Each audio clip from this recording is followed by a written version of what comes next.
the streaming world of what he believes to be of quality. But there is, unseen by most, an episodic horror-based TV show. A show that still holds up. A show called Tales from the Darkside.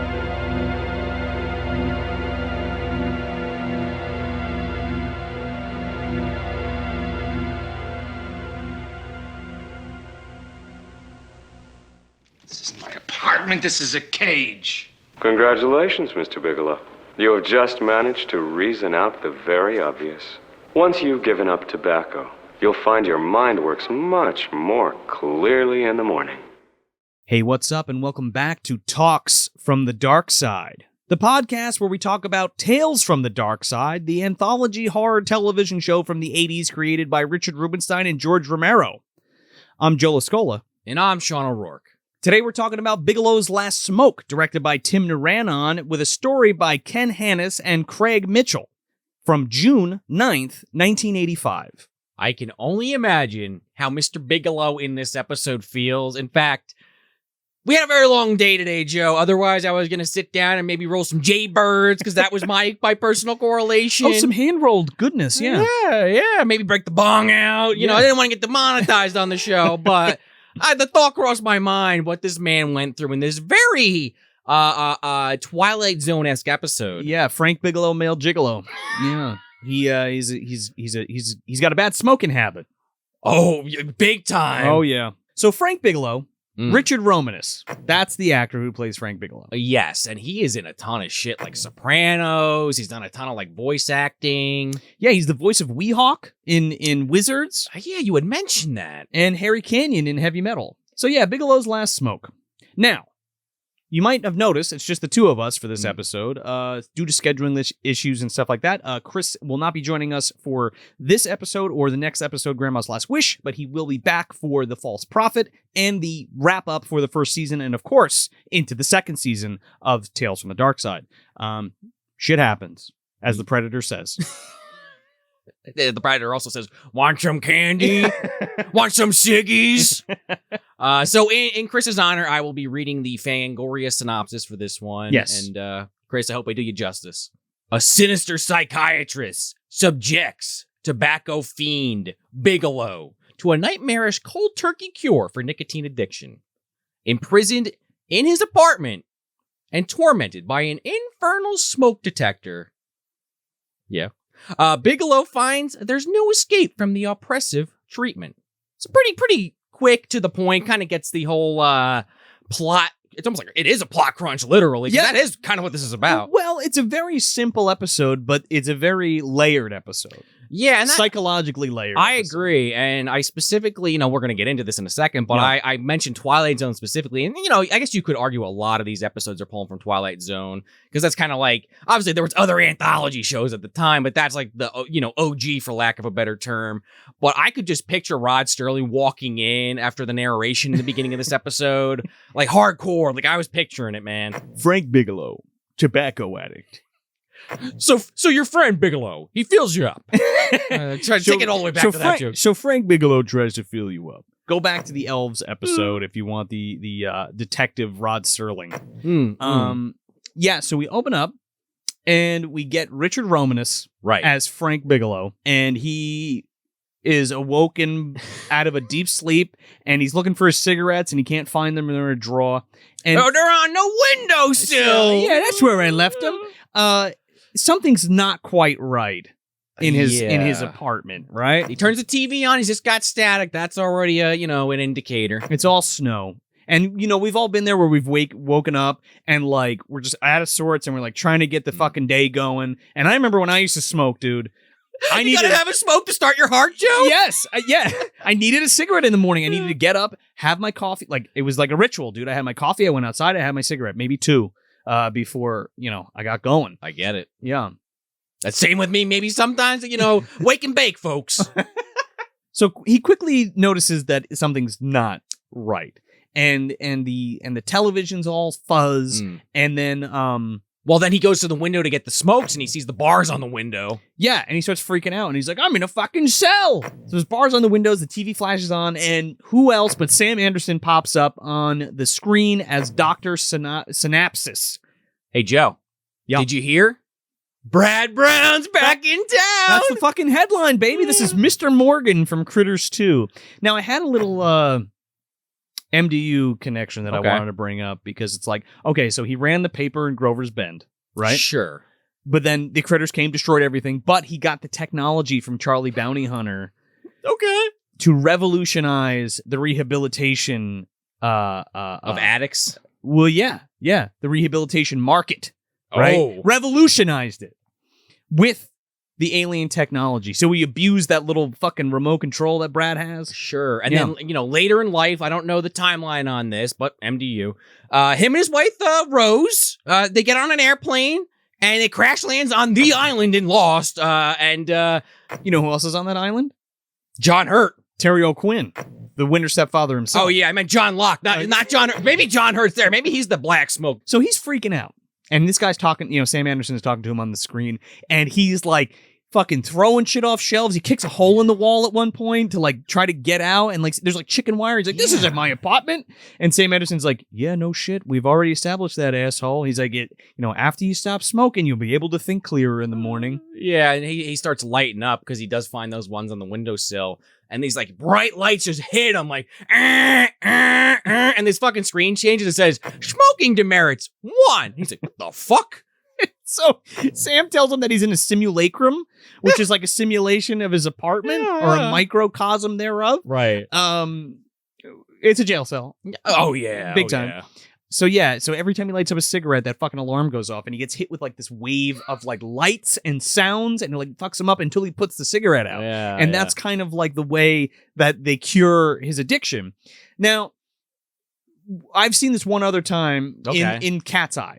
With Quitters Inc., the Stephen King written Quitters Inc., which is about a guy who smokes, James Woods, who smokes. Wow. And he signs up for a quitting program. Now, the difference is the Quitters Inc. in that movie works more like the mob.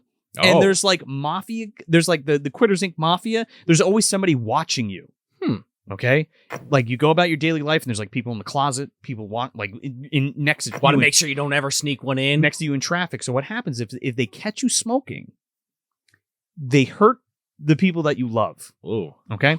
There's like a way darker version of this. Yeah, there's like a point, there's like a part where like they take his wife and they put her in this room with like electric shocks on the floor and they torture the shit out of her. Was this run by John Kramer? It could be, yeah. Do you want to play a game? You can stop smoking if I just torture your wife. Mr. Saul himself. Great episode. Great story. I definitely want to cover Cat's Eye at some point. Okay. But anyway, so that's the only other time I've seen this happen. Sure. But the way that this is, it's more like, he's trapped in this cell and he's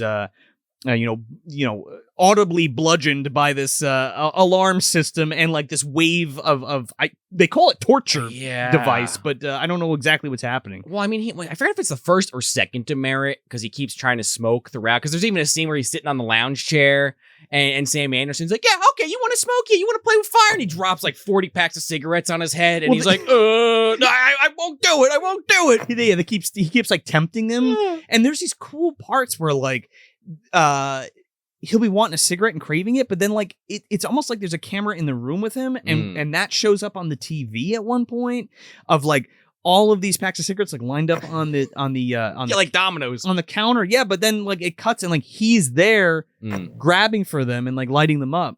But yeah, like Sean said, he gets these smoking demerits, and each time the fucking alarm keeps getting worse and worse and worse. He's like a kid, just keep taking shit out of the room when they're being bad. Yeah. Like we start and there's like a television, the radio, all coffee pot, all the shit. And then he ends up like the room is completely bare at one point and he's just like, huddled in the corner. Oh yeah, he is strung out. You don't even know how much time has passed. Yeah, but I like this though because this is where we find out that he's like, "You can't do this. You can't keep me here."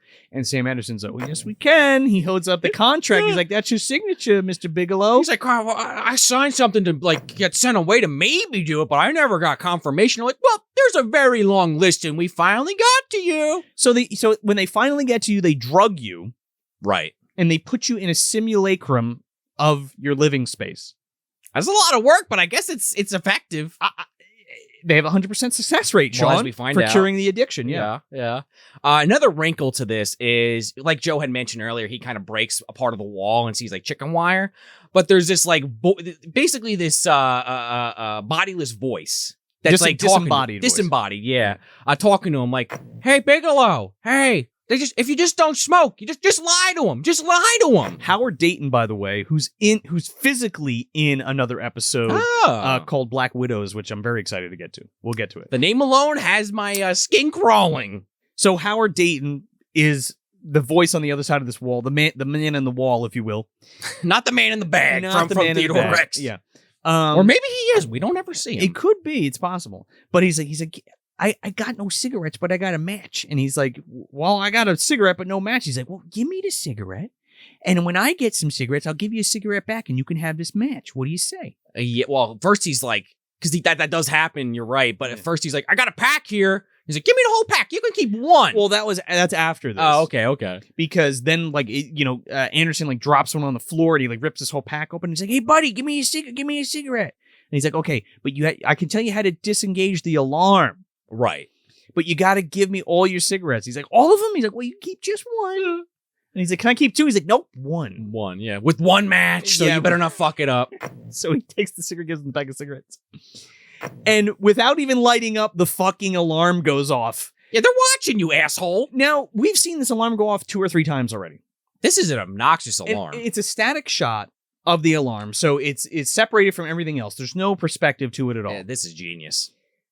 So Bigelow goes insane from the alarm, and you see him stand up and go for the alarm. Now you think he's going to grab it, and it's just going to be the size of his hand. This fucking thing is like the size of a flying saucer. And he's like, ah, ripping it apart. Wires are falling out. He rips it out of the ceiling and just beats the shit out of it. But the kicker is, in the process of doing that, he bends and breaks his only cigarette. Yeah. And he's got to like, and he's like trying to put it together and like smoke it. This little tiny like nub. And the whole time it's just very like it's surreal as it's hell. Like it's like an assault on the senses because it's like that uncomfortableness where it's like so fucking loud, like ringing in your ears, this alarm, and he's trying to smoke this fucking thing, goes crazy. He ends up blacking out again, right, and waking up back in his apartment. Was it all a dream, Sean? Well, his cigarettes are in the drawer that he had put there the night before. He opens them up, but he doesn't even want a cigarette anymore. It's right, like, right in the trash. Right in the trash. Goes over to the coffee pot, pours himself a nice, beautiful cup of coffee, sits down. He's very satisfied with himself. He beat it. He fucking beat. Well, his dad died of lung cancer. He's not chancing it. Yeah, he beat the addiction, right? Yeah. Oh, yeah. That addiction. Yeah. As we find out, because the alarm starts going off. And he's like, what is going on? I beat it. And Mr. Synapsis is on the screen again. He's like, well, that was that addiction. Now we're going to work on your coffee addiction. Your caffeine addiction. And the classic, coffee drop. Drops the mug. Smashes all over the place. Sam Anderson's like, that's a good start there, Mr. Bigelow. And he's like, he just starts screaming. And then again, Rod Sterling walks in. Mr. Bigelow. Or, I don't know the rest, but again. From cigarettes to coffee, caffeine will kill you. In the Twilight Zone. In the Twilight Zone. I can picture it. You can picture it, right? Yeah, I could totally picture it. So what do you think of this episode? I had said previously that If the Shoe Fits was my favorite episode of the season, and then maybe like The Odds or I forget the name of the episode, but the one, Please Don't Help Me. Painkiller. Yeah. But I think actually this one is my favorite. Well, we still have 2 or 3 more episodes to go. Or 2 more episodes. Okay, well, just pretend I didn't say that and find out what I'd seen on the last 2 that I definitely haven't watched already. I think this is a fun game because you haven't seen the whole season yet and you're already calling your favorites. Yeah, I mean, I'm curious. You're not wrong. My point is, I'm curious to see what it turns out to actually be. Sure, and then when we kind of go back and look at the whole season, maybe when I actually sit down and read, every episode again, I'll say, I forgot about this one or this one. Yeah. This is a lot of fun. For one that takes place in one location, it's kind of funny, the last episode, I didn't like it further. I mean, part of that's because he's on the phone. At least this one, he has like Mr. Groper with James Hong. Mr. Groper. This one, at least you have him interacting with another person, and even the guy on the wall. And it is one of those one location episodes that really works. It's kind of the point. Yeah, big time. And the acting's really solid. Again, like I'm joking. I just put myself in this guy's shoes. Obviously, well, maybe not obviously, but marijuana ain't like cigarettes. You ain't gonna be, that freaked. I mean, maybe some people will. You spoke some of those cannons from Predator 2, get back to me. But that was a funny thing in my head I was thinking about too. Like if that happened and like if this was made nowadays, it might not be cigarettes. It might be like e-cigs or something like that. You have like vapes. Yeah. Not that we want to remake this show, but I was just thinking about I don't need a vape episode, but yeah, I can see. I could see how that would work with the popcorn lung and all that bullshit. Yeah. Yeah, exactly. It's just a really good episode, and I don't have much else to say. It's one of my favorites. Yeah, it's a great one. Again, you hit the nail on the head with the zone feeling. This is back to the psychological type horror for an episode. 100%. You know what I mean? So, and again, like just to your point about the one location, it's very isolating, and what's even more terrifying to me is that it's a safe space that you would think you would be safe in, right? Your apartment, your home, your home or your bedroom or what have you, and it kind of twists that in a way where now you're imprisoned in it. You know what I mean? So it has this weird, like claustrophobic kind of air to it that turns again your safe space into something terrible. You know what I mean? Like you're locked in. Especially when they start taking stuff away from them. Yeah, now you're taking stuff out and already trying to beat the addiction and the withdrawal and the mood swings and all of that stuff from the nicotine fucking with his body. Yeah. That on top of, this mystery man that he's never seen before popping up on this television screen, telling him what to do, telling him what, bribing him with the fucking smokes and really, really pushing his buttons to see how far he could push this guy. And then on top of that, you have this horrible alarm that's blaring and really shakes you to your core and stuff. It's very maddening, the whole thing. Being trapped in a familiar place that's supposed to bring comfort and brings you extreme discomfort so you can overcome something so horrible or an addiction, rather, just like speaking in layman's terms, not just for cigarettes. You know what I mean? It's a really good one. It's impactful too, because you get a little bit, like you said, you get a little backstory of Bigelow's thing, how his dad had the lung cancer and stuff and kind of signed up inadvertently and then had no idea that they were just going to abduct him and bring him into this place. Like it just happens, I mean, I think he even says in the episode, well, I got a little paranoid, but I got over it. And they're well, you signed the fucking contract. But it's also a testament to the fact that how many things do we agree to or blindly sign up for or subscribe to, rather, without reading the fine print or the repercussions thereof. Because now he's still trapped there and it's a caffeine thing. So it's did he also sign that additional piece of paper that's okay, so after my cigarettes, then it's going to be caffeine? Or is this guy just perpetually keeping him there in this weird asylum for study? What's the next addiction when he kicks out? You play a little bit too much Doom. Too much Doom over. I mean, I don't think it was out yet, but you get what I'm saying. Video games. You're playing too much, what is it, Super Mario Brothers. Too much Nintendo Entertainment System. You beat The Legend of Zelda 6 times. It's enough, Bigelow. Play a different game. But it's really good. It's a very good psychological episode, and it works, and it's simple, and it's effective for the runtime too. We get to spend enough time with Bigelow where we know this guy, care for him, and see his descent into madness. And recovery? ? Yeah, it leaves you hanging, man. It leaves you hanging. It's a very good one, yeah. And that's it. That's Bigelow's Last Smoke. So until next time, I'm Joe Lascola. And I'm Sean O'Rourke.